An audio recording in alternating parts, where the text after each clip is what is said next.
न सतो मा सत्यमय तमसो मा ज्योतिर्गमय मृत्योर्मा शांति शांति शांति। 106 अध्याय का 125वां शब्द है शरारू, शरारती। अच्छा होगा शरारू, शरारती शब्द इसी से बन गया।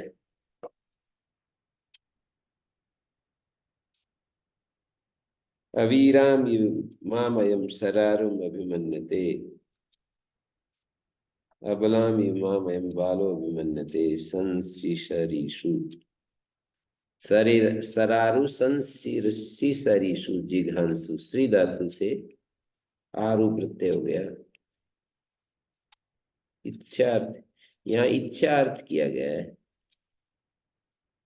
वैसे तो संशिशरीषु का अर्थ जिघांसु होता है ना, मारने का इच्छुक, शैतान, शरारती। शरारती तो शायद उर्दू में होता है शरारत। तो यही सभी भाषाओं का मूल संस्कृत स्वीकार करते हैं तो आजकल के भाषा वैज्ञानिक भी संभवतः इस सिद्धांत को तो मानते ही होंगे। सबसे प्राचीन भाषा संस्कृत है और उसी से निकली है ये।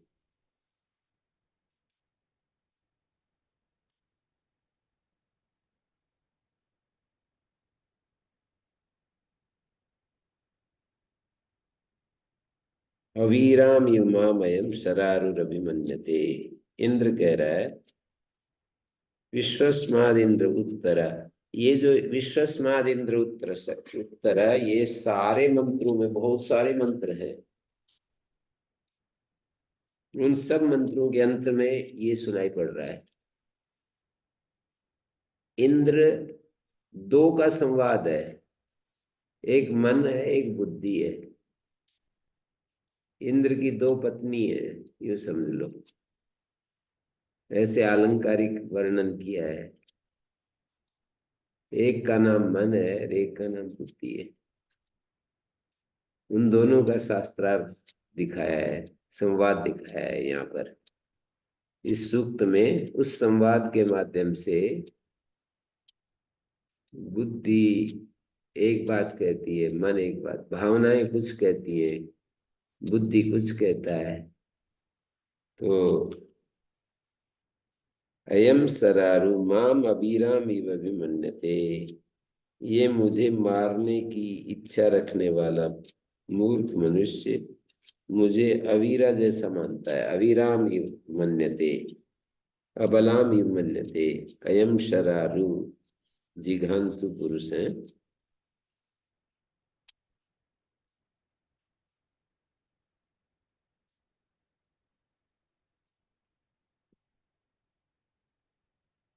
अयम अभिराम का अर्थ है अबलाम इव, माम अयम शरारु विमन्ते, मारने का इच्छुक।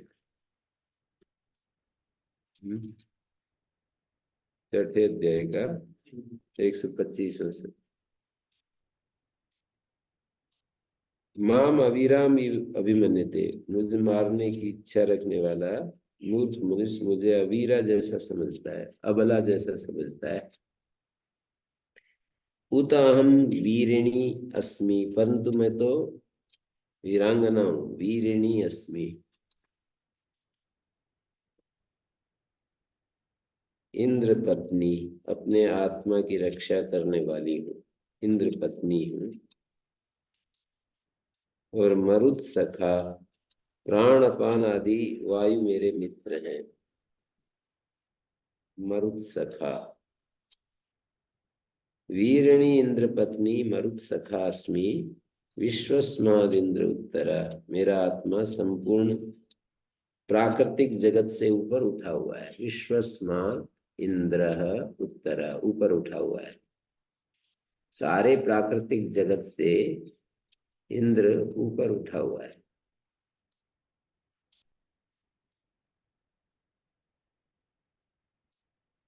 विश्वस्माद इंद्र उत्तर।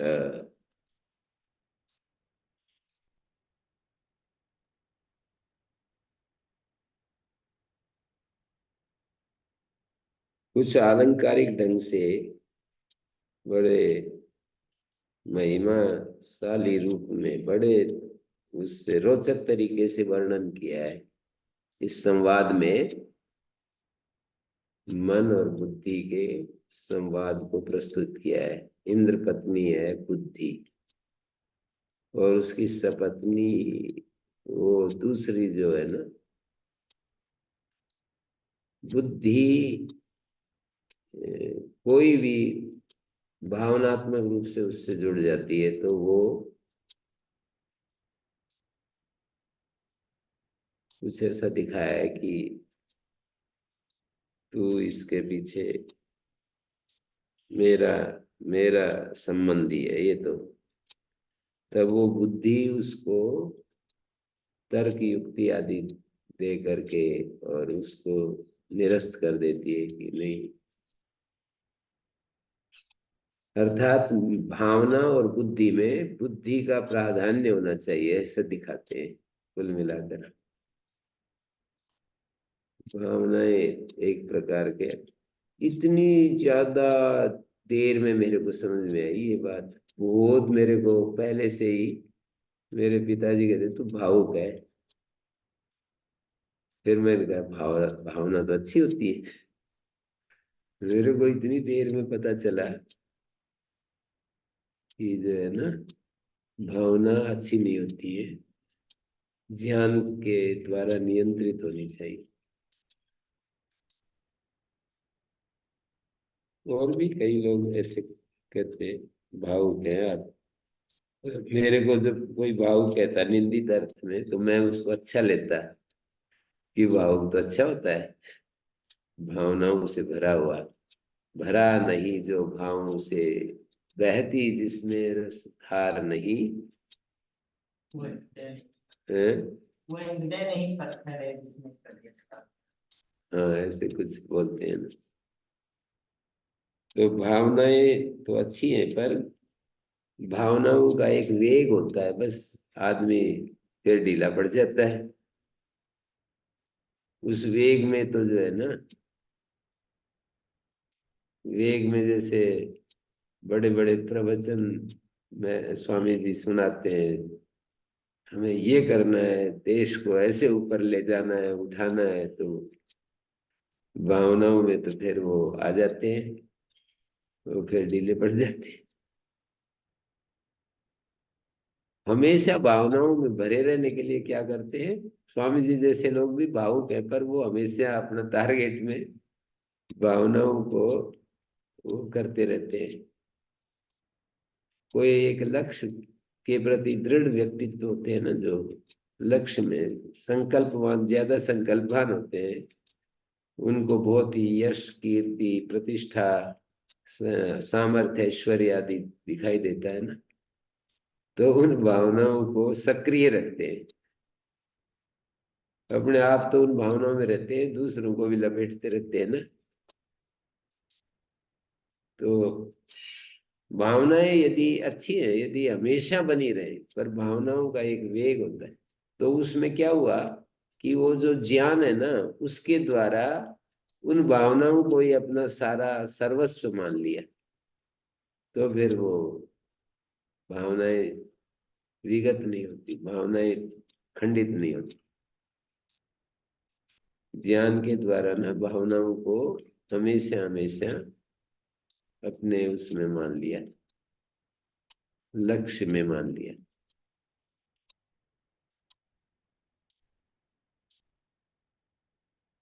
मरुत सखा शब्द का है, वीरिणी इंद्रपत्नी मरुत सखा। मरुत है सखा जिसके, प्राण अपान आदि मेरे सखा हैं, और इंद्र मेरा पति है।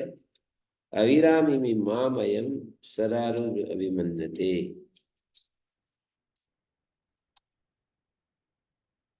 अबलामी माम अयम अयम शरारु अभिमन्यते। उतहम वीरिणी विश्वस्मात् उताहम अस्मि वीरिणी इंद्रपत्नी।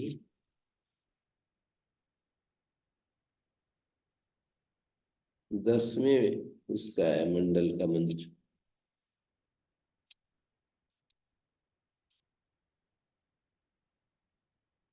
इदम यू, इदम यू इदम कामयमान अथापि तद्वदर्थे भाष्यते वसुयु इंद्र वसुमान इति इति। वसुयु वसु की चाहना करने वाला, इदम यु इदम से वांछित वस्तु का निर्देश किया गया है। उस वस्तुवाची शब्द से कामना अर्थ में यु प्रत्यय हो गया, जैसे अध्वर्यु वसुयु इत्यादि शब्द होते हैं ना। अध्वरम कामयमान अध्वर्यु, वशुम कामयमान वसुयु। कामना अर्थ में यु प्रत्यांत अध्वर्यु शब्द होता है। अध्वर अहिंसा की कामना, हिंसा रहित की कामना करने वाला। वसुयु, यास्काचार्य ने वसुयु का 6:23 में छठे अध्याय के 23वां शब्द वसुयु आया है। कामना अर्थ में वहाँ यहाँ कोई उदाहरण नहीं दिया। मतुप अर्थ में भी यु प्रत्यय होता है। तो इस मंत्र में इंद्र को वसुयु माने वसुमान कहा है, वसुमान इत्यर्थ है। वसुमान इति अत्र अर्थ, वसुमान अर्थ है वसुयु का। अश्वयुर्गव्य, अश्वयुर्गव्युस् गव्यु रथयु वसुयु इत्यपि निगमो भवति। इंद्रो अथापि शुद्ध्यो निरेगे यद् पज्रेषु स्तोमो दुर्यो न यूप। अश्वयुर्गव्युरथयु वसुयु इंद्र इत राया क्षयति प्रयंत। इंद्र देवता है। इंद्रा निरेके शुद्ध्या अधाई।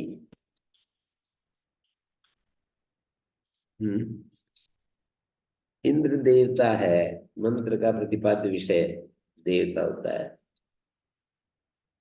वो देवता कैसे कैसे हैं, कल से हमारा चलेगा। वो इंद्र जो है क्या है, अग्नि क्या है, देवता क्या है, वेद का जो है ना बहुत महत्वपूर्ण विषय है। देवता यदि वेद में समझ में आ जाए कि देवता क्या चीज है, तो बस फिर ऋषि समझ में आना चाहिए, देवता समझ में आना चाहिए। और व्याकरण और निरुक्त शब्दों के अर्थ में सहायता करता है।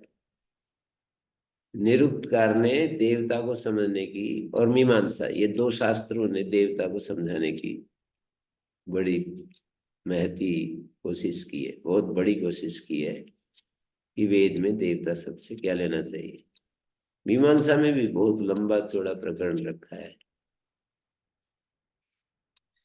वेदांत में भी देवता अधिकरण आता है। उसमें यह है कि ब्रह्म विद्या देवताओं के लिए, इस अर्थ में आया वहां तो देवता अधिकरण। ब्रह्म विद्या देवताओं के लिए है या नहीं है, इस बात पर विचार किया। मीमांसा में देवता का स्वरूप पर विचार किया, निरुक्त में भी देवता के स्वरूप पर विचार किया।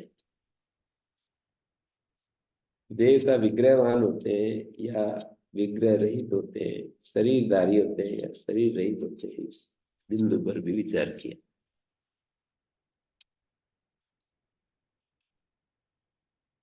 विग्रहवान भी होते हैं ऐसा महर्षि दयानंद तो कहते हैं, विग्रह रहित भी होते हैं। मनुष्य आदि शरीर में, मनुष्य शरीर में जो देवत्व को जिसने धारण किया वो तो विग्रहवान, और बाकी मनुष्य जैसे शरीर वाले तो नहीं होते।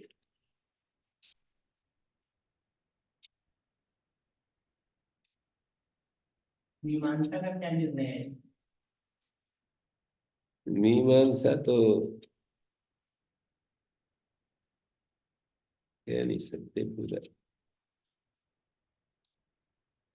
इंद्र आदि जो देवता हैं अभी ग्रहण करते हैं, क्या अर्थ है अब ये तो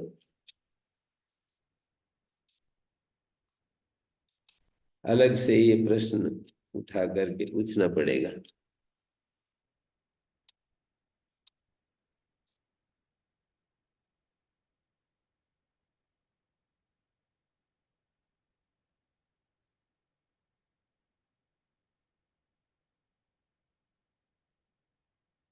इंद्रो अस्त्राई शुद्ध्यो निरेके। अब वो विग्रहवान भी दिखा देंगे तो ऐसा तो दिखाएंगे नहीं कि ये मनुष्य जैसे शरीर वाले हैं।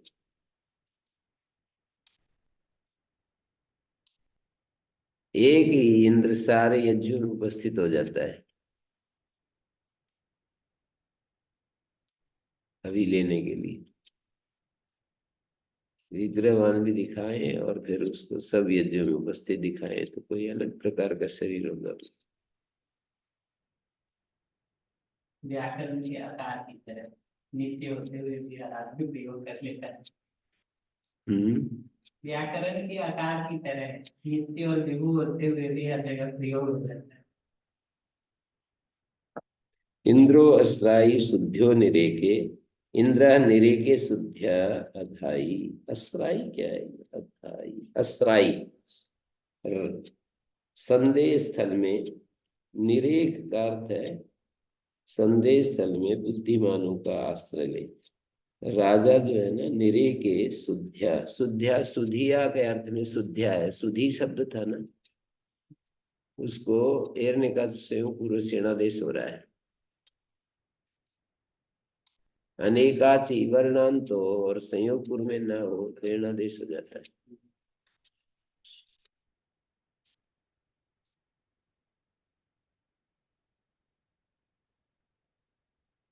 ये जो व्याकरण निरुक्त दर्शन ये सारी प्रक्रिया क्या है? पूर्ववर्ती जो ज्ञानी पुरुष थे और एक नित्य ज्ञान है। दो तरह के शास्त्र है ना, कृतक और नित्य, दो तरह के शास्त्र। वेद को तो ऐसे नहीं कह सकते ज्ञानी पुरुषों का, पर कुछ लोग उनको भी ऐसे ही कहते हैं। ये ऋषि जो थे ज्ञानी थे, वैदिक ऋषि ज्ञानी थे और उन्होंने उन चीजों को देखा। पर जो वेद को नित्य मानते हैं वो तो पूर्व सृष्टि में भी, इसमें भी, आगे भी ऐसे ही रहेगा। वो तो अकृतक है। शास्त्र जो है अकृतक है, वो किसी की रचना नहीं है। और दूसरे शास्त्र हैं जैसे आयुर्वेद है, ये है, वो है, ये सब जो है दर्शन शास्त्र हैं सारे उन ज्ञानियों की सत्य दृष्टि को प्रस्तुत करते हैं। तो अब जो हम लोग उनकी दृष्टि से अपनी बुद्धि का परिष्कार करते हैं, उस बुद्धि परिष्कृत बुद्धि से फिर उस अनुभव में जाते हैं।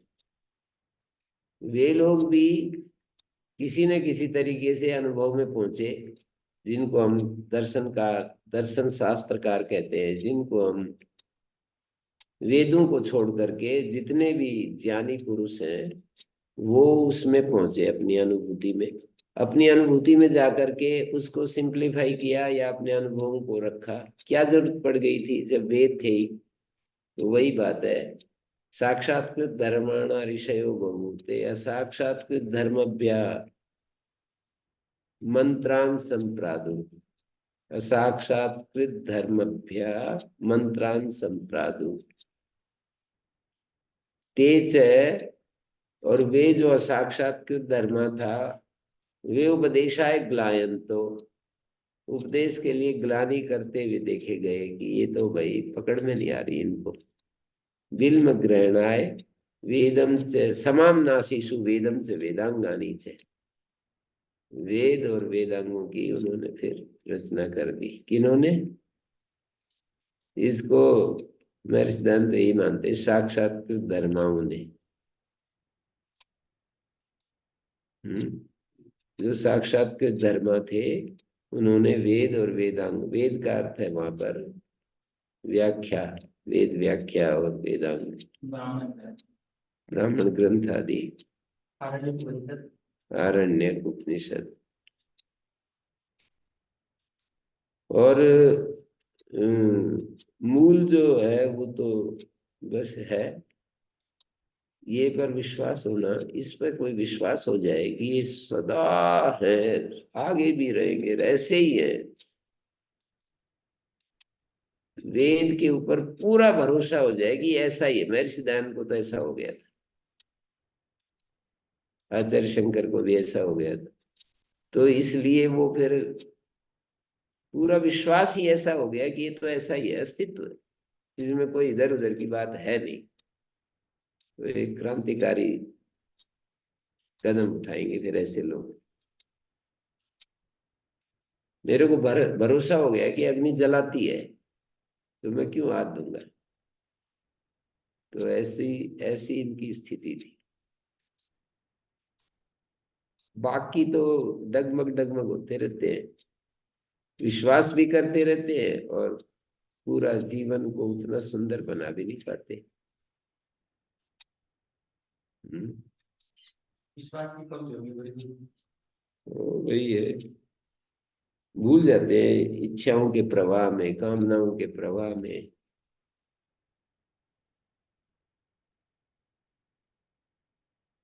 वेद नित्य है, ये तो बहुत बड़ा एक, ये होने के बाद तो बस फिर आदमी को, और जो उसको जानता भी है कि वेद में क्या क्या कहा है और वेद नित्य है, तो उसको सत्य मानेगा ना फिर, कि हमारे को फिर सारी चीजें कि वेद क्या क्या कहता है वो सब मानेगा।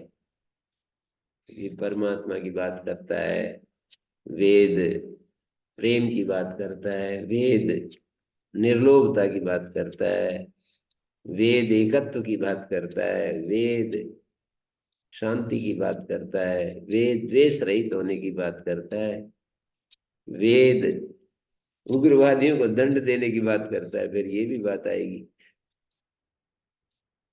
हैं?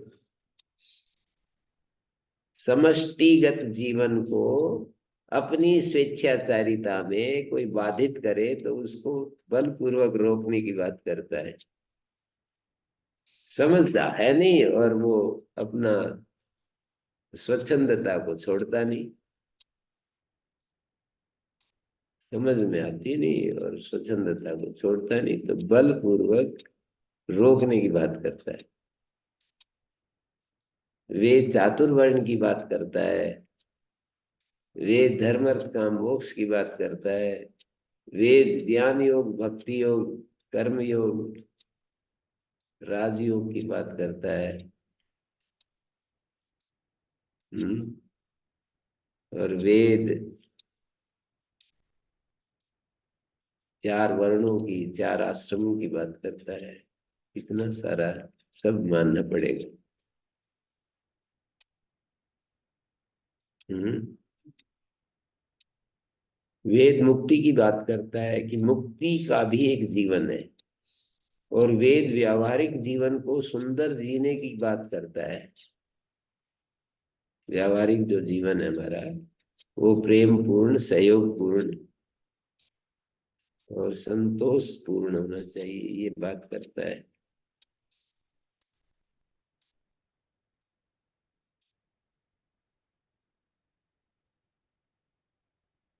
आंतरिक रूप से स्वस्थ और बाह्य रूप से स्वस्थ जीवन की बात करता है।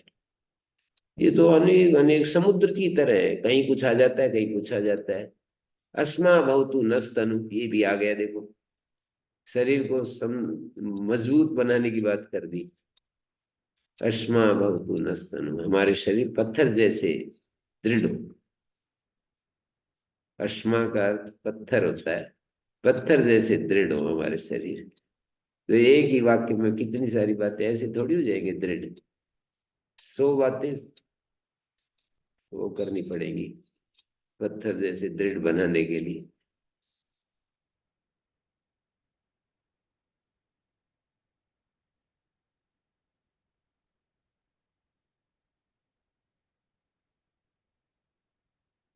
इंद्रो अस्त्राय शुद्धियो निरेके, संशय स्थल में बुद्धिमानों का आश्रय लेना चाहिए इंद्र को। यहाँ इंद्र, इंद्र अभिप्राय यहाँ पर जीव का लेंगे। इंद्र का अर्थ परमेश्वर भी है, इंद्र का अर्थ जीव भी है, और इंद्र का अर्थ राजा भी है, इंद्र का अर्थ सूर्य भी। तो प्रसंग के अनुसार इंद्र यहाँ पर जीव कहलाएगा कि जीव को संशय स्थल, क्योंकि जीव को दोनों चीजें होती है, संशय भी आते हैं और बिल्कुल निर्भ्रांत ज्ञान भी होता है। संशय स्थल में कहाँ जाए, बुद्धिमानों का सहारा ले। अब इसी को वहां पर कह दिया ना तैत्तिरीय उपनिषद शिक्षावल्ली में कि जहां तुम्हें संशय हो, यत्र,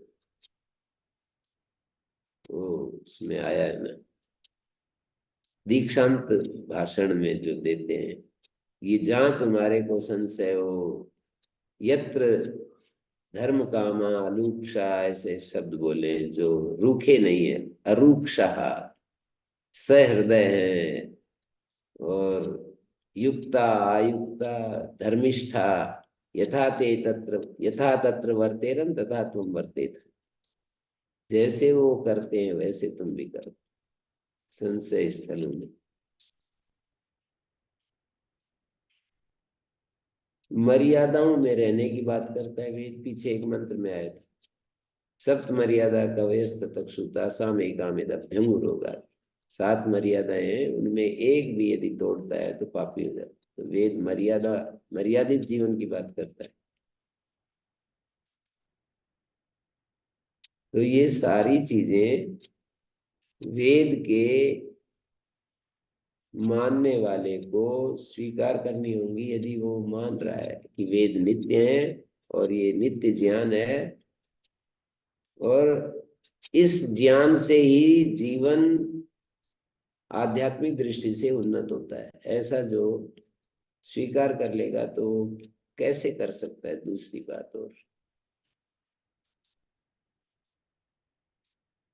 ये है चक्र पूरा। तो इंद्र संदेश स्थल में बुद्धिमानों का शुद्धाश्राई, बुद्धिमानों में बुद्धिमान जो लोग हैं उनका आश्रय ले। और आगे क्या कहते हैं, वज्रेशु स्तम, उपार्जन कर्मों में प्रशस्त रहे जीव, और दुरिया न भया, क्या है ये, भूय दुर्यो न यूपा, द्वार, दुरिया का अर्थ हो द्वारस्थ स्तंभ की तरह राष्ट्र युग बन जाए। इंद्र को जैसे द्वारस्थ स्तंभ होता है उसकी तरह से युग बन जाए सबके लिए। आचार्यो है वही युग ऐसे, और ये उसको कह दिया इंद्र युग बन जाए, दुर्यान युग। अश्वयु गव्ययु रथयु वसुयु, घोड़े गाय, गव्ययु का अर्थ है गाय वाला, रथयु रथों वाला, वसुयु धन की इच्छा वाला। माने घोड़े गाय रथ और गायों से ये प्रोस्पेरिटी की बात कर दी। वेद जो है निर्धनता की बात नहीं करता, प्रोस्पेरिटी की बात करता है। तो प्रोस्पेरिटी क्या है ये भी बात करता है। वो एक बार आचार्य सत्यजीत जी बता रहे थे कि मुझे एक सतपथ ब्राह्मण में एक प्रसंग मिला कि समृद्धि का अर्थ इतना ही है कि तुम्हें 3 जोड़े वस्त्रों की जरूरत है तो 4 5 अधिक से अधिक, बस। ये समृद्धि का अर्थ नहीं है कि फिर 100 जोड़े होने चाहिए। तुम्हें 3 रोटी की जरूरत है तो तुम्हारे पास 4 5 रोटियां हो, 5 रोटी तक है तो तुम समृद्ध है। तो यहाँ समृद्धि का अर्थ तो ये लिया जाता है कि यानी सबसे अधिक हमारे पास समृद्धि होनी चाहिए, तुलनात्मक दृष्टि से ये ले लिया जाता है, तब समृद्ध मानते हैं। यानी अपार धन संपदा हो, पड़े हुए हो ऐसे ही। समृद्धि का मतलब क्या? वेद दृष्टि में यही तो है ना कि हमारी आवश्यकताओं से थोड़ा सा ज्यादा होना चाहिए, 1 2। जैसे उदाहरण दे दिया ना, 3 रोटी की भूख है तो यदि 5 रोटी हैं तो समृद्ध है। 2 रोटी वाला नहीं हो सकते? मतलब यदि पूर्णता का उसका भाव ज्ञान इतना प्रबल है कि अपनी आवश्यकताओं को कम भी कर ले और अभाव महसूस ना करे, तो समृद्धि है वो भी। अभाव यदि जो है ना महसूस हो रहा है, तो फिर समृद्ध नहीं कहलाएगी। कितना भी ज्यादा है पर अपना अभाव का अभाव होना चाहिए समृद्धि में। पूर्णता का आभास होना ही समझ लिए ऐसा करेंगे कोई। हाँ, ये तो बिल्कुल आपने तगड़ा वाक्य निकाला। यद इत प्रयंता इंद्र, नियामक राजा जो है, प्रयंता का अर्थ है राया क्षयति, समग्र ऐश्वर्य को प्राप्त करता है। ये जो जीव है ना, प्रयंता इंद्र, नियामक जो इंद्र है, जीव राया क्षयति, समग्र ऐश्वर्य को प्राप्त करता है। कीकटेषु किन्ते कृण्वन्ति कीकटेषु, गावो नाशिरन् दुर्रे न तपन्ति धर्मम्, आनो भर प्रमगन्धस्य वेदो नैचा शाखम भगवन रंधया न। ये कीकटा अनार्य देश है। कीकट अनार्य कहते हैं। कीकटा नाम देशो अनार्य निवास। अनार्य निवास, अनार्यों का निवास। किंकृत, कीकटा बोलते हैं किंकृत, किं क्रियाभिरिति प्रेप्सावा, इनके कर्मों से स्वयं इन्हें या अन्य मनुष्यों को कुछ सुख नहीं मिलता। किंकृतैरेषाम् इति किंकृतः। अरे क्या इन सब कामों से लेना देना, क्यों ज्यादा इस सब में पड़ रहे हो, ऐसे जो सोचते हैं वो कीकटा है। कीकट, कीकटा किंकृता, क्या होगा ये सब करने से, ऐसे आता रहता है। नौजवान उम्र में तो आता ही है, बूढ़े हो जाए जब भले ही थोड़ा बहुत सब कुछ टूट फूट जाते हैं ना, जब फिर धर्म कर्म में विश्वास बनता है।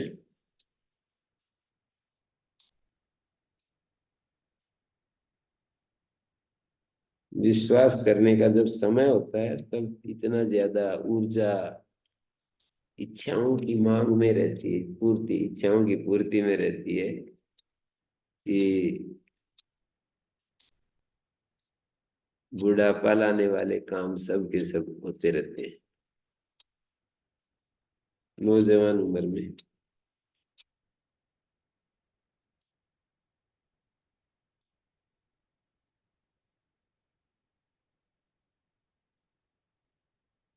मैं तो ऋषिराज जी की कुछ बातों को बहुत ही ज्यादा महत्व दे रहा हूँ कि कितना ज्यादा तप कर रहे हैं, कितना अधिक है।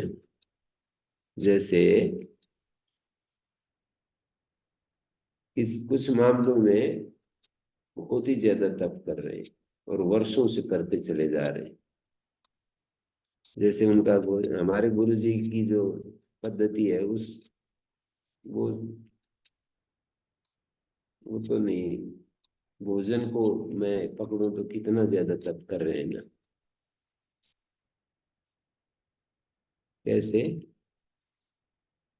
24 घंटे में एक बार खाते हैं और सायकाल एक गिलास दूध, बस यही भोजन है।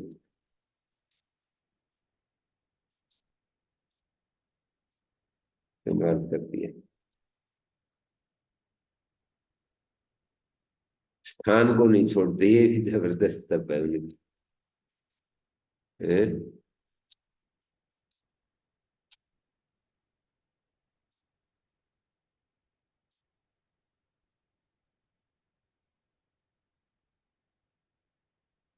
कुछ मिल गया तभी हो पा रहा है। हवा मतलब बना दिया हैं? अपना एक हवा। बना दिया ना।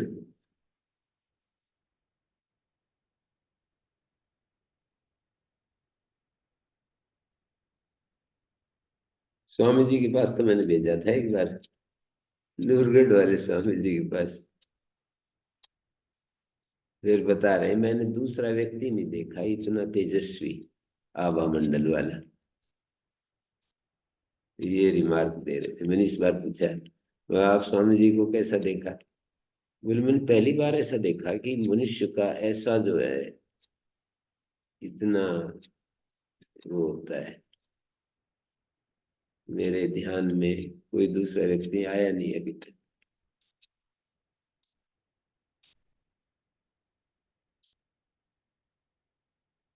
कीकटा किंकृता किंक्रियाविर इति प्रेप्सा। वाह, ऐसी इच्छा वाला है। अरे किंग क्रिया भी, इन सब कामों से क्या लेना देना, क्यों चक्कर में पड़ रहे हो। वैदिक कर्मों से क्या होगा।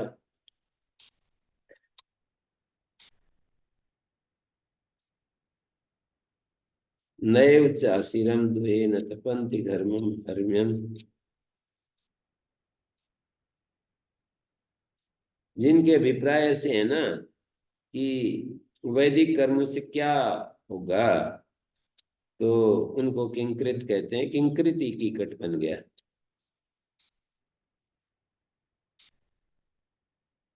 ये अनेक भाषाओं का विद्वान होने भाई एक बहुत बड़ा वेद को समझने के लिए सहयोगी है।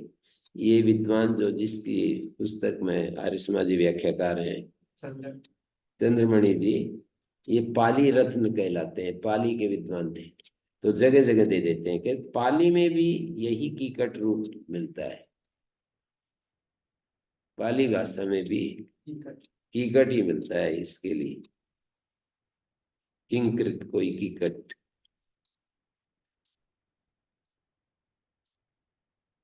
तो इंद्र देवता है इसका। कीकटेषु गावाते किं कृण्वन्ति।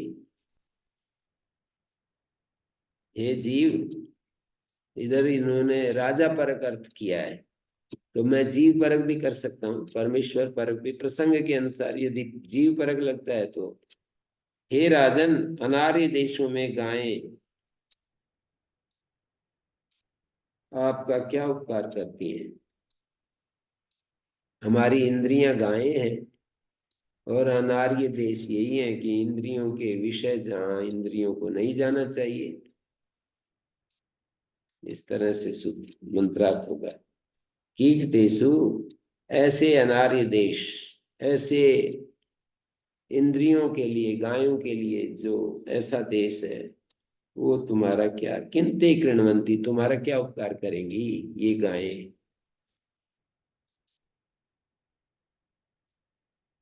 कुछ नहीं करेंगी, क्योंकि वहां भी लोग न आश्रम दुर्हे, वे न तो दूध को दूहते हैं, न घर्मम तपंती, और न ही अग्निकुंड को संतप्त करते हैं। घर्मम का अर्थ होता है, घर्म घाम को कहते हैं ना, अग्निकुंड को भी न दूध दूते हैं, न गायों का, न घर्मम तपंती, अग्निहोत्रादि यज्ञ करते। प्रमगंधस्य वेदा न आभर। हे राजन, उन प्रमगंधस्य का अर्थ है ये जो अत्यंत जो बहुत ज्यादा ब्याज पर अपना जीवन चला रहा है ना, उसको प्रमगंधस्य कह रहे हैं। उन प्रमादियों का, उनका, ब्याजखोरों का, अथवा उनका और नपुंसक जनों का धन उनसे छीनकर हमें प्रदान कर दो। ब्याज लेना ठीक है या ठीक तो नहीं है ना। उस ब्याज से अब ये है, जैसे वो है ना हमारे स्वामी जिनके चले गए, 93 साल के होकर के गए हैं वो 30 करोड़ रुपए, जैसा मेरे को पता चला, उन 30 करोड़ रुपए लोगों ने दिया और उसको एफडी करवा दिया, और उस पैसे से 1000 बच्चों को निशुल्क फ्री एजुकेशन दे रहे हैं, वो चला रहे हैं। तो उद्देश्य के ऊपर है, वो पैसा फिर कहाँ लग रहा है। उस पैसे को फ्री एजुकेशन दे रहे बच्चों को, 24 गांव गोद ले लिए हमने, ऐसे कहते हैं वो। और उन गांवों में गाड़ी भी अपनी भेजते हैं और बच्चे पढ़ा रहे हैं और चिकित्सा के लिए एक हॉस्पिटल चला रहे हैं, सामान्य हॉस्पिटल, जैसे दांत दर्द और कोई आंखें बनाना दांत का, और ये ईएनटी रखते हैं, कोई एक आंख गला और इसका कान का डॉक्टर रखते हैं, सामान्य एक और डॉक्टर रखते हैं। तो हॉस्पिटल चला रहे हैं और देश विदेश से जो लोग आते हैं उनको मार्गदर्शन दे रहे हैं। तो इसके ऊपर है कि वो ब्याज लेकर के कर क्या रहे हैं। तो लोगों ने दिए उनको, और उस पैसे को उन्होंने एफडी करवा करके उसके माध्यम से ये सब ट्रस्ट बना करके और उसको नियंत्रित कर रहे हैं। कोई पैसा ब्याज पर डाल करके आराम से बस जिंदगी काट रहा है, कुछ कोई उस पैसे का कोई दूसरों से उपयोग, दूसरों के लिए कुछ सहयोग नहीं हो रहा है। तो ऐसे उसको, ये इसमें ना प्रमाद के अर्थ में जाता है। देखिए यहाँ पर यहाँ पर दिया है आहरण प्रमगंधस्य धनानी, वो जो उसका धन है ना, प्रमादी का धन, उसको हमें दे दो। न प्रमगंधस्य धनानी आहर, हमारे लिए ले आओ ये राजन, वो धन हमें दे दो। मगंध होता है कुशुदी, मांगंद, मगंध कुशीदी होता है, ब्याजखोर होता है। मगंध कुशीदी को, क्योंकि मुझे प्रचुर धन प्राप्त होगा ऐसा सोचकर वो ब्याज पर रुपए देता है। माम, क्या है ये, मगंध है कुशीदी मांगद है जी। मेरे पास आए। मांगदो माम आगमिष्यति माग आगमिष्यति इति ददाति, इति से ददाति, मेरे पास आएगा इसलिए देता है ना। माम आगमिष्यति च ददाति स मांगद है, मगंध है, मांगद ही मगंध हो गया। मगंध का अपत्य प्रमगंध कहलाएगा, प्र जोड़ते ही उसके अपत्य अर्थ को देता है शब्द, वही वेद का ऐसा शैली है।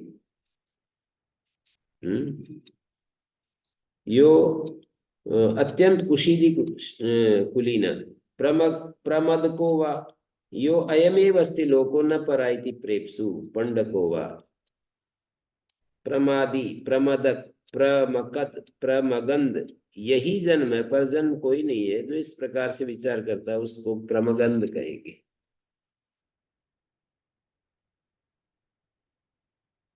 कुछ लोग ऐसे दार्शनिक भी हैं जो इसी जन्म को पर विचार करते हैं, मना भी नहीं करते पर जन्म का, पर विचार बिल्कुल नहीं करते।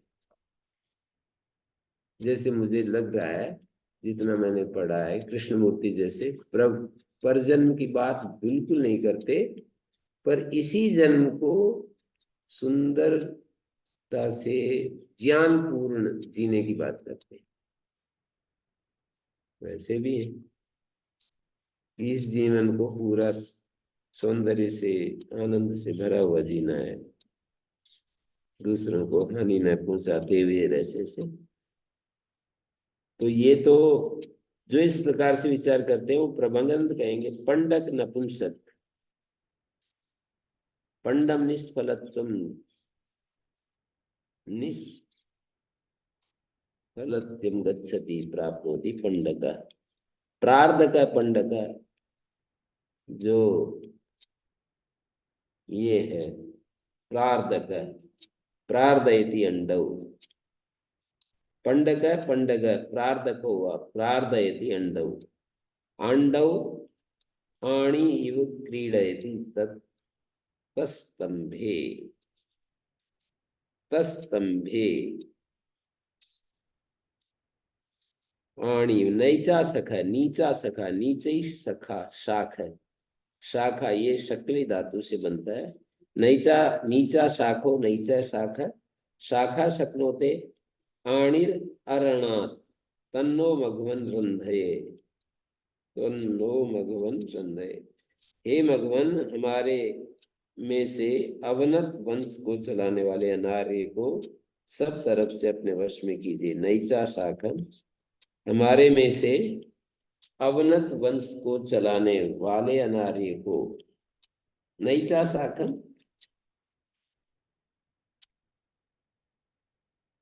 सब तरफ से अपने वश में कीजिए। रंधय, तन्नो मघवन रंधय रध्यतिर वश गमने। आणिर अरणात, यह मंत्र में आणी शब्द का प्रयोग हुआ है। क्या है? किंते कृण्वन्ति कीकटेषु गावो नासिरम दुर्रे न तपन्ति घर्मम। पहली पंक्ति तो बड़ी सीधी है। किंते कृण्वन्ति कीकटेषु, कीकटों में वे क्या करते हैं? गावो नासिरम दुर्रे न तपन्ति घर्मम।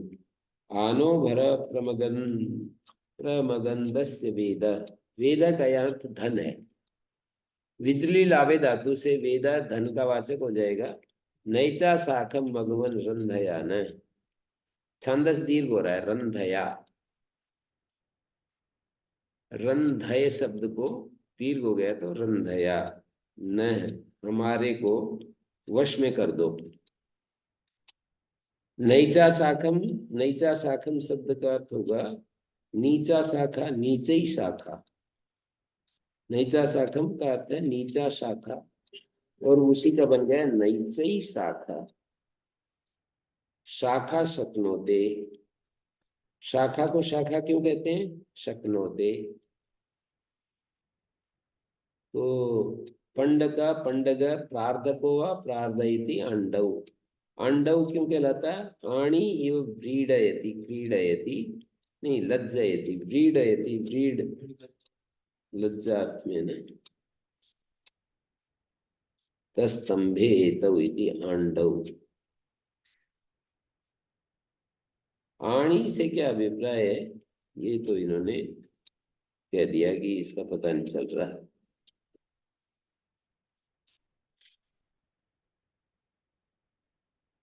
तो यहाँ पर प्रमगंधस्य,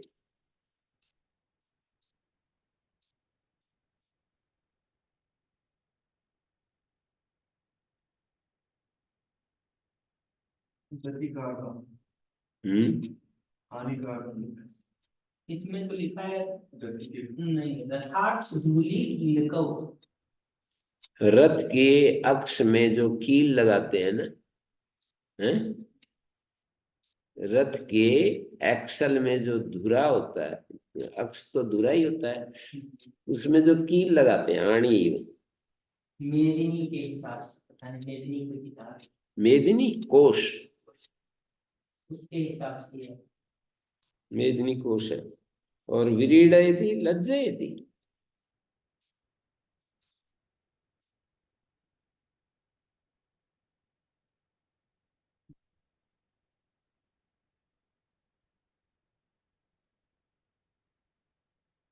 व्रीडयति लज्जयति। व्रीड धातु उसमें है ना। लज्जा करनी। प्रार्दयति लगातार। अर्ध धातु तो गति अर्थ में है, अर्धगतो याचने।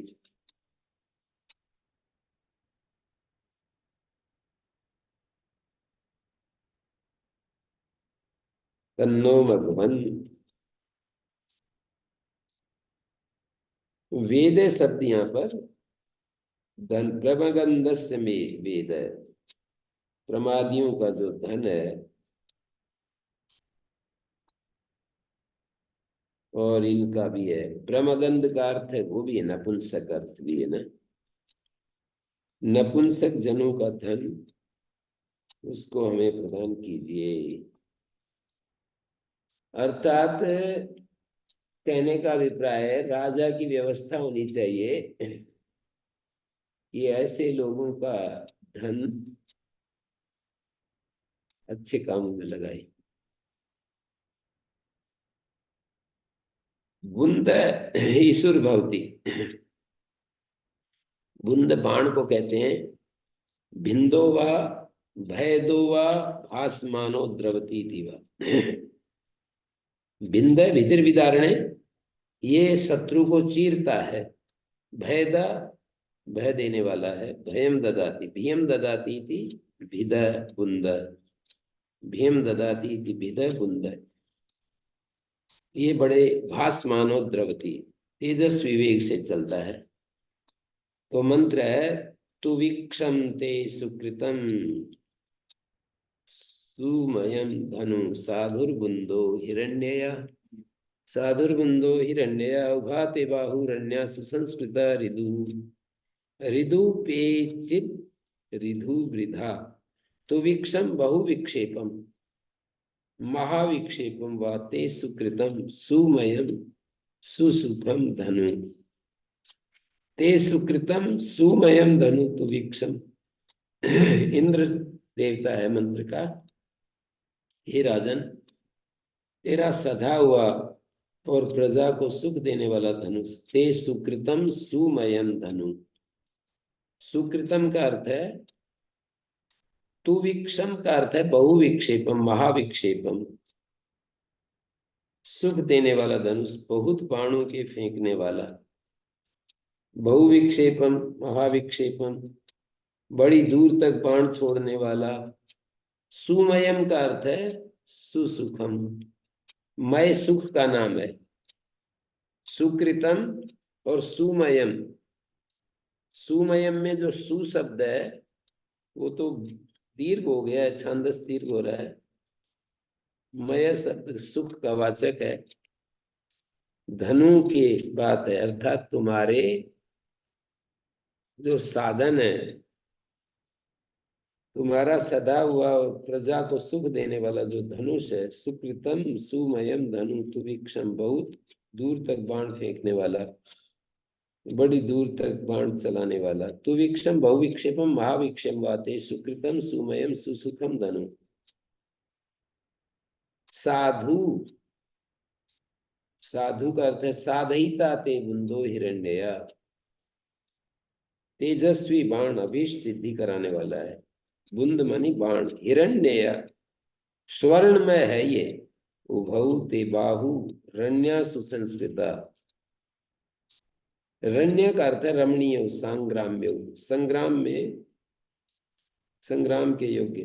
तुम्हारी दोनों भुजाएं रमणीय हैं और संग्राम के योग्य हैं। रण्य सुसंस्कृति, ये तेरी भुजाएं सधी हुई है। ऋदु पे निरंतर गति से शस्त्र चलाने वाली। ऋदु पे शब्द का अर्थ किया अर्धन पाती न गमन पाती न हुआ। मर्मण ऋदु वृद्धा, मर्मणि अर्धन वेदिनो गमन वेदिनो, मर्म प्रदेश पर गति करने वाली या प्रहार करने वाली। ऋदु दपे, ऋदु वृद्धा, शत्रु के मर्म स्थान में पहुंचकर उन्हें पींदने वाली। ऋदु वृद्धा, ऋदु पे चित, ऋदु पे चित निरंतर गति से शस्त्र अस्त्र चलाने वाली। अर्धन पातिन और ऋदु पे का अर्थ किया द्विवचन का रूप है। उभौ ते बाहु रण्यौ, उभौ ते बाहु रण्या, रण्यौ के अर्थ में रण्या। सुपाम सुलुक सूत्र से ना यहाँ पर आकार आदेश हो गया। उभा में भी वही बात है। बाहु में पुरुष वर्ण होकर के दीर्घ हो रहा है। उभा ते बाहु ये द्विवचन है, प्रथमा का द्विवचन है। रण्या भी सुसंस्कृता, सुसंस्कृता ये भी प्रथमा का द्विवचन है। सुसंस्कृते के अर्थ में बाहु सुसंस्कृते। और ऋदु पे, ऋदु पे ये भी प्रथमा का द्विवचन है। ऋधु वृद्धा ये भी प्रथमा का द्विवचन है। सारे प्रयोग प्रथमा के द्विवचन में। उभाते बाहु रण्या सुसंस्कृते, सुसंस्कृता के से सुसंस्कृत ऐसा हो गया। एक सूत्र है ना रित्य का, रिकार करे हो तो अक को रस हो जाता है। सुसंस्कृत ऋदु पे चिद ऋदु वृद्धा।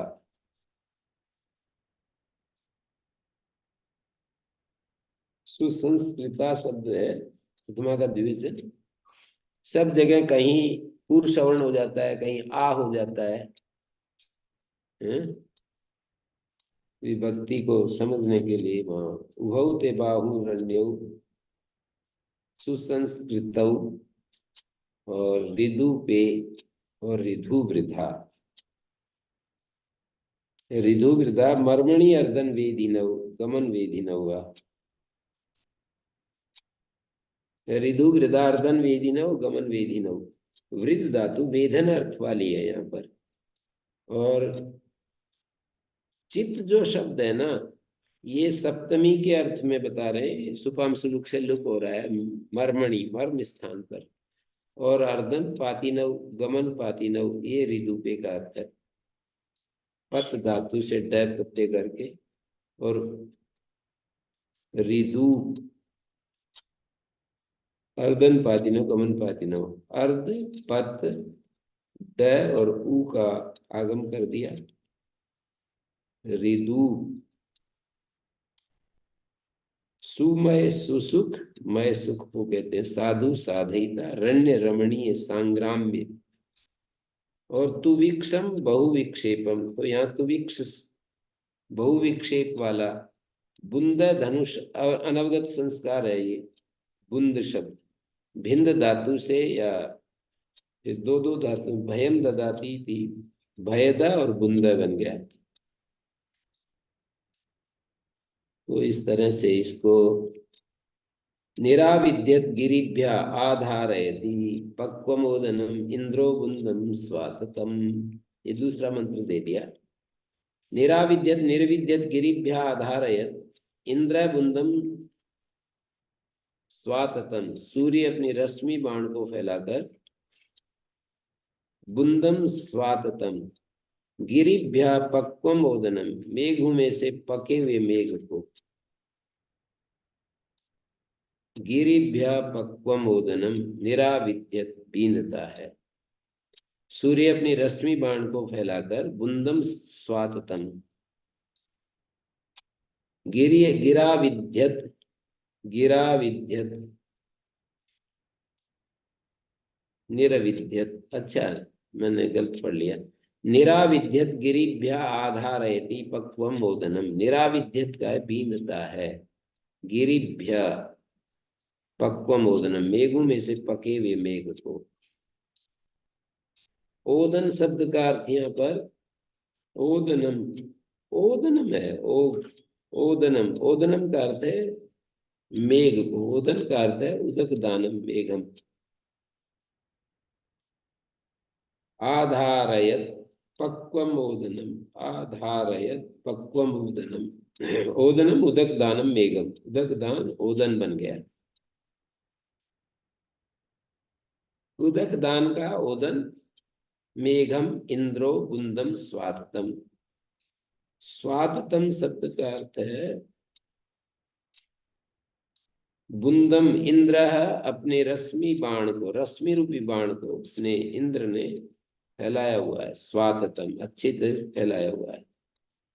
इंद्रा बुंदम स्वाततम, रश्मि बाण को फैलाया हुआ है। गिरिभ्य पक्वम ओदनम, और मेघों में से जो पका हुआ मेघ। यहाँ पर गिरिभ्य, गिरि शब्द भी मेघवाचक है और ओदन भी मेघवाचक है। तो दोनों को क्या संगति होगी? गिरिभ्य, मेघों में से जो पका हुआ मेघ अर्थात अच्छा जो मेघ है निराविद्यत, उसको बीनता है। और आधारयत, और अन्य मेघों को धारण करता है। गिरि निर्विद्यत गिरिभ्य आधारयत पक्वम ओदनम इंद्रो बुंदम स्वाततम। बुंदम और की, बुंदम बुंदेन व्याख्यातम, वृंदम बुंदेन व्याख्यातम, वृंदारक। वृंद और वृंदारक समूहवाची है। वृंद शब्द तो लौकिक भाषा में भी बोलते हैं ना, कैसे बोलते हैं किसी शब्द के साथ में? गोवृंद, गायों का समूह। वृंदारक सुंदर के लिए भी आता है और समूह के लिए भी। वृंदारक नाथ कुंजरी पूज्यमान। तो बुंद के समान समझ लेनी चाहिए। समूह जो है शत्रु का विदारण करता है और भयभीत करता है, उसकी गतियों में तेजस्विता होती है। वृंद के स्वार्थ में आरक प्रत्यय करेंगे तो वृंदारक बन गया। वृंदम बुंदेन व्याख्यातम, बुंद का अर्थ बाण और वृंद भी उसी तरह से।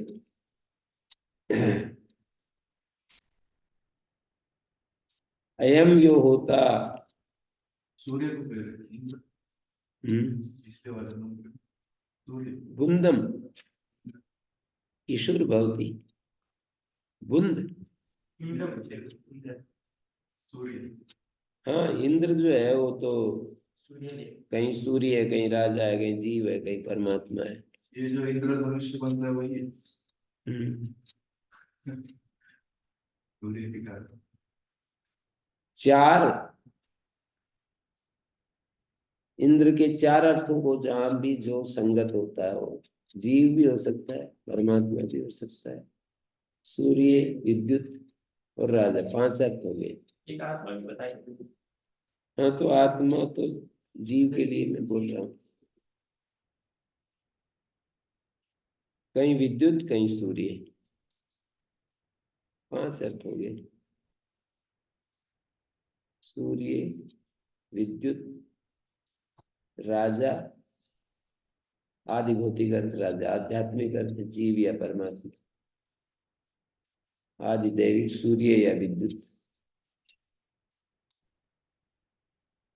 अयम जो होता, यहाँ पर इस मंत्र का देवता क्या है?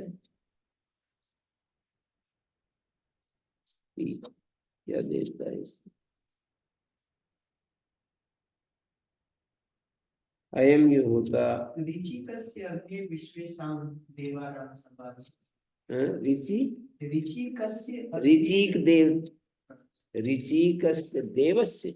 ऋचिकस्य अग्नेर विश्वेषां। अच्छा अच्छा, ऋचिकस्य अग्नेर अस्ति।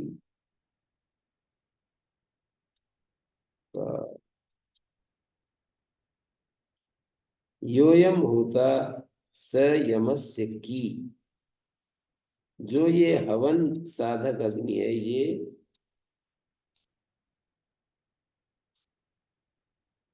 ये शुद्ध, की का अर्थ है कर्ता। यहाँ की अनवगत संस्कार बताया। विश्व देवा को देवता क्या है? विश्व देवा, ये जो हवन साधक अग्नि है, योयम होता स यमस्य की, वो शुद्ध वायु का करता है। यमस्य की, यम का करता है, नियंत्रण करने वाला यम, उसका की मानी करता। ये जो हवन साधक अग्नि है, योयम होता कर्ता स यमस्य की उ स यमस्य। अयम सो यो होता, ये जो होता अग्नि है ना, यमस्य की, वह यम का की है, शुद्ध वायु का करता है। यम का शुद्ध वायु का करता है।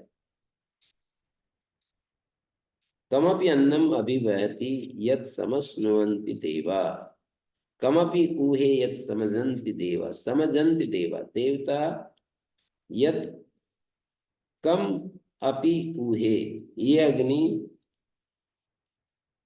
अन्न को प्राप्त कराती है। कमपि अन्नम अभिवहति यत् समश्नुवन्ति देवा, देवता जिसको ग्रहण करते हैं, देवता जिसको समझंती प्राप्त करते हैं, उसको ये वहन करता है। ऊहे, अग्नि उस अग्निर्वै देवा नाम मुखम, ऐसा सुनते हैं। अग्नि जो है देवताओं का मुख है। तो कमपि ऊहे यत् समझन्ति देवा, देवता जिसका ग्रहण करते हैं उसको ये वहन करता है। हर हर जायते मासी मास्था तथा देवा दधिरे हव्यवाहम। हर हर जायते मासी मासी,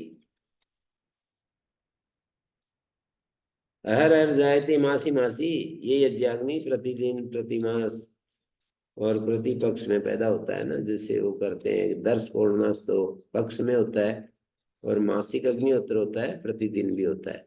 तो अहर अहर जायते मासी मासी अथा देवा दधिरे हव्यवाहम। तो आर्य लोग या देवता लोग हव्यवाहम दधिरे, हव्यवाट अग्नि को कहते हैं, हव्य को वहन करने वाला, सदा धारण करते हैं। तो प्रतिदिन भी हवन, मास पाक्षिक हवन और मासिक इष्टियों का विधान है। दर्शेष्टि, पौर्णमासेष्टि और मास मास में भी हवन करने की बात कही है। हर हर जायते मासी मासी, मास मास में। अथा देवा, अथा देवा दधिरे हव्यवाहम, देवता जो है हव्यवाहम दधिरे, हव्यवाट अग्नि का, हव्य को वहन करने वाला हव्यवाहम। तो देवता हव्यवाट यज्ञाग्नि को धारण करते हैं, दधिरे। उल्बम, उल्बम उर्णोते वृणोते व महत तदुल्बम स्थविरम तदासीत। उल्ब आवरण को कहते हैं, आच्छादनार्थक उर्णुई धातु या व्रीय धातु से वह प्रत्यय करके उल्बम।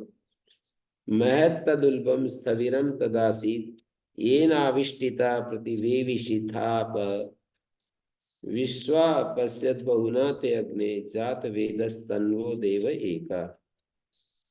देवता अग्नि है, जात वेद अग्नि, ये सर्व पदार्थों में विद्यमान विद्युत। जात वेद अग्ने, सभी पदार्थों में विद्यमान विद्युत। तत् उल्बम महत, तत् स्थविरम आसीत, वह आवरण महत परिमाण वाला और चिरंतन है। स्थविरम आसीत, चिरंतन है। उल्बम महत, वो जो आवरण है वो महत है, महत परिमाण वाला है वो जो आवरण है। तद उल्बम महत, तद स्थविरम आसीत, और सदा से है। येन आविष्टिता आपह अभिवेशिमा, येन आविष्टिता प्रतिवेशी प्रति प्रविवेशिताप, आपह की बजाय अपह, येन आविष्टिता अपह प्रविवेशिता, जिससे गिरे हुए तुम जलों में प्रविष्ट हो। यहाँ द्वितीय बहुवचन है अपह, पदच्छेद अपह होगा। मंत्र देखिए, येन आविष्टिता प्रविवेशिताप है ना, दीर्घ हो रहा है, अपह। आप पदच्छेद ना करके अपह होगा। द्वितीय बहुवचन में अपह होता है, प्रथमा में आपा होता है। आपह अपह अद्भि अद्भ्य अद्भ्य अपाम अपसु, ऐसे पद रूप चलेंगे। महत तदुल्बम आवरणम स्थविरम तदासीत, और वो सदा से है तुम्हारा आवरण। हे अग्नि, सब पदार्थों में विद्यमान विद्युत। अग्नि का अर्थ यहाँ पर विद्युत हो गया।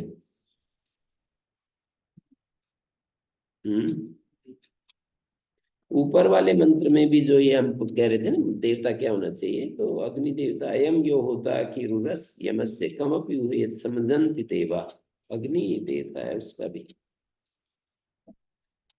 कुछ ने अग्नि माना है, कुछ ने विश्व देवा माना, मतलब देवता और ऋषि बदले हुए। हम्म।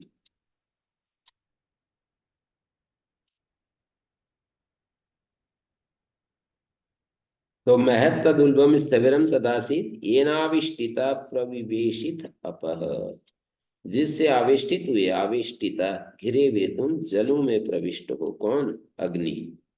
जातवेद जो अग्नि है उसको कह रहे हैं महत तदुल्बम स्थविरम तदासीत, और सदा से हो, तुम्हारा आवरण जो है सब महत परिमाण वाला है और चिरंतन है। स्थविरम ये नाविष्टिता, जिस आवरण से गिरे हुए जलों में प्रविष्ट हो।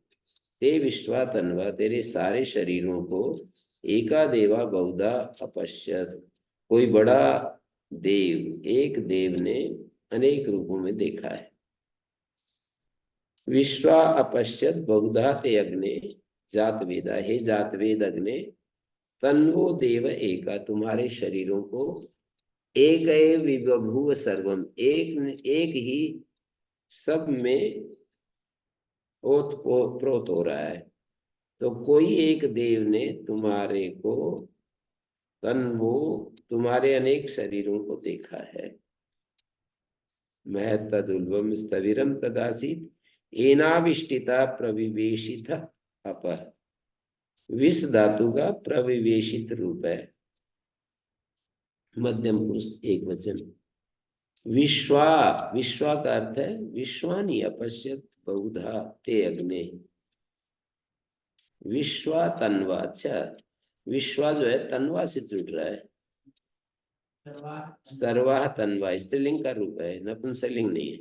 विश्वा तन्वा तुम्हारे सारे शरीरों को एक देव ने अनेक रूपों में देखा है। ऋबीसम अपचित भासम अपगत भासम अपहृत भासम गत भासम वा।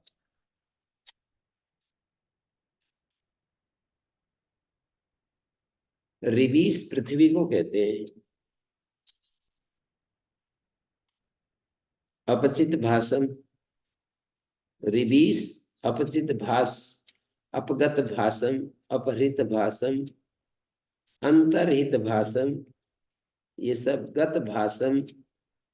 पृथ्वी में प्रकाश सूर्य से पृथक करके एक प्रकार से अपचित चिना हुआ होता है, सूर्य से पृथक होकर गया हुआ है, सूर्य से आहरण किया हुआ प्रकाश है, तो वो प्रकाश पृथ्वी के अंदर रखा गया है या पृथ्वी में गया हुआ है।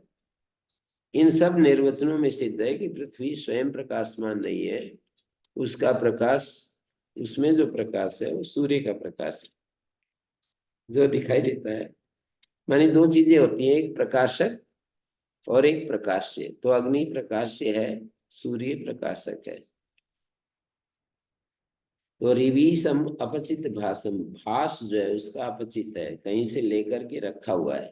अपगत भासम, उसका भास जो है ना स्वतः भास नहीं है। अपहृत भासम, लाया हुआ है वो।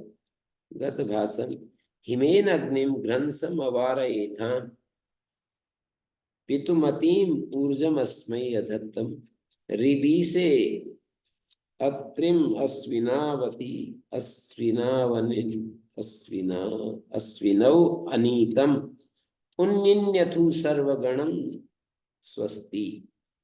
हिम का अर्थ उदक है, हिम उदक नाम में पढ़ा है। तो हिमेन उदकेन अग्निम घ्रंसम, उदकेन ग्रीष्मांते अग्निम घ्रंसम, घ्रंसम मानी अहर, दिन के लिए। अवारयेथम अन्नवतीम च अस्मै ऊर्जम अधत्तम अग्नये। अश्विनव देवता है, हे सूर्य और पृथ्वी, द्यावा पृथ्वी अश्विनव देवता है। हिमेन अग्निम घ्रंसम अवारयेथम, हिमेन अग्निम घ्रंसम अवारयेथम, तुम ग्रीष्मांत में जल के द्वारा अग्नि की तरह दाहक, हिमेन अग्निम घ्रंसम,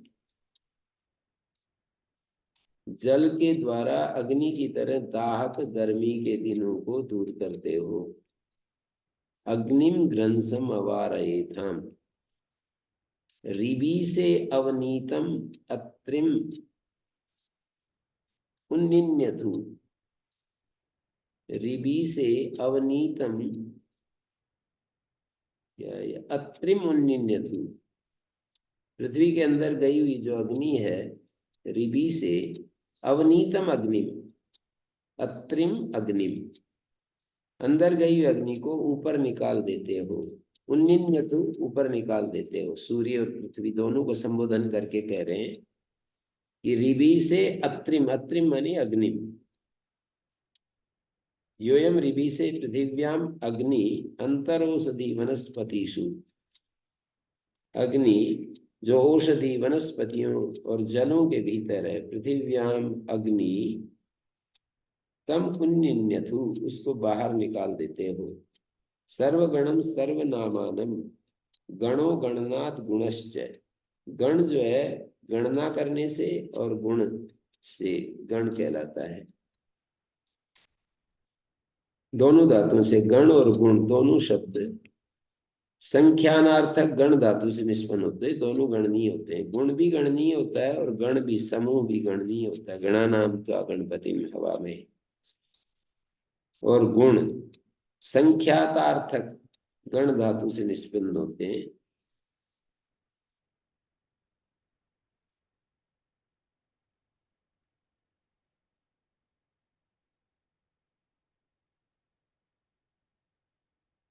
यद वृष्टे औषधया, यहाँ पर यद वृष्टे औषधया उद्यन्ति प्राणिनस्य पृथिव्यां तदस्विनो रूपम तेनेतौ स्तौति। यास्क ने आखिरी पंक्ति में वर्षा होने पर औषधियां उदय होती हैं और प्राणीगण आते हैं। यद वृष्टे औषधया उद्यन्ति प्राणिनस्य पृथिव्यां, और पृथ्वी पर प्राणी जीवित होते हैं। तद अश्विनो रूपम, ये अश्वी देवता का ही रूप है। तेनेतौ स्तौति, उससे इसकी स्तुति कर रहे हैं। अध्याय की समाप्ति के कारण दो बार तेनेतौ स्तौति स्तौति। हिमेन उदकेन ग्रीष्मांते अग्निम घ्रंसम, घ्रंस कहते हैं दिन को, अवारयेताम अन्नवतीम च अस्मै ऊर्जम अधत्तम अग्नये, अन्न वाली अस्मै ऊर्जम अधत्तम, ऊर्जम अस्मै अधत्तम, अस्मै मनि अग्नये, अन्नवतीम च अस्मै ऊर्जम अधत्तम अग्नये, तुम दोनों ने अधत्तम धारण किया है।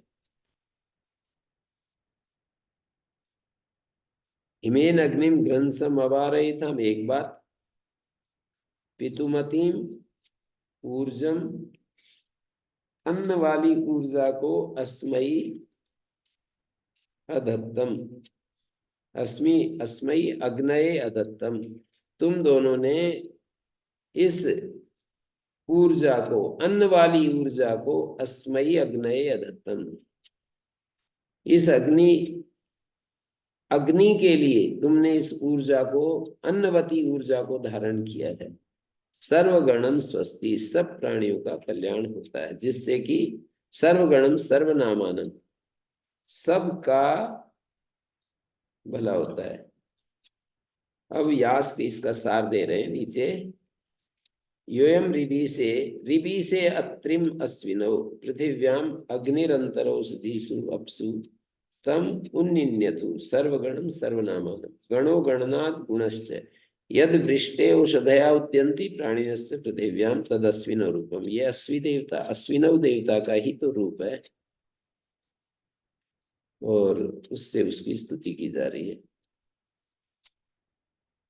ग्रीष्म और वर्षा का वर्णन ये कह रहे हैं। ग्रीष्म के दिन बड़े तीक्ष्ण और ताप देने वाले, पृथ्वी के भीतर इतना ताप रहता है कि उस अत्रि नामी ताप से सब औषधि वनस्पतियां दग्ध हो जाती है। फिर वर्षा काल में वृष्टि होती है, दिन ठंडे होते हैं, पृथ्वी का ताप निकल जाता है, औषधि वनस्पति वनों में सर्वत्र बढ़ने लगती है, प्राणियों को सुख मिलता है। हिम उदक नाम में पड़ा है, और अत्रि अहर जो है घनसम, घनसम दिन नाम में है। और सर्वगणम सर्वनामानम, सब नाम वालों को, सब प्राणियों को। सर्वनामानम शब्द का अर्थ होगा सर्वगणम, सब नाम वाले प्राणियों को। रिबी से अत्रिम अश्विनौ वनीतम उन्निन्यतु सर्वगणम स्वस्ति, सर्वगणम सर्वनामानम। तो उसके साथ ही छठा अध्याय पूरा होता है। ओम शांति शांति शांति। श्री गुरुभ्यो नमः।